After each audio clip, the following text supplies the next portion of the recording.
بسم اللہ الرحمن الرحیم۔ السلام علیکم ورحمۃ اللہ وبرکاتہ۔ روزے سے متعلق احکام و مسائل۔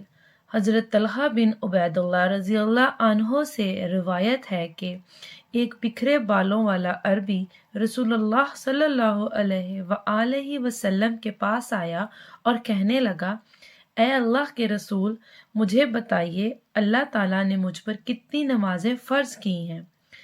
آپ نے فرمایا 5 نمازیں، مگر یہ تو خوشی سے مزید پڑھے۔ اس نے کہا، مجھے بتائیے اللہ تعالیٰ نے مجھ پر روزے کتنے فرض کیے ہیں؟ آپ نے فرمایا ماہ رمضان کے روزے، مگر یہ کہ تو خوشی سے زیادہ رکھے۔ اس نے کہا، مجھے بتائیے اللہ تعالیٰ نے مجھ پر کتنی زکوٰۃ فرض کی ہے؟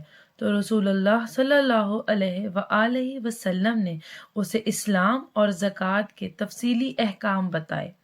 وہ کہنے لگا، قسم اس ذات کی جس نے آپ کو عزت بخشی، میں اللہ تعالیٰ کے مقرر کردہ فرائض سے نہ زیادہ کچھ کروں گا اور نہ ان میں کمی کروں گا۔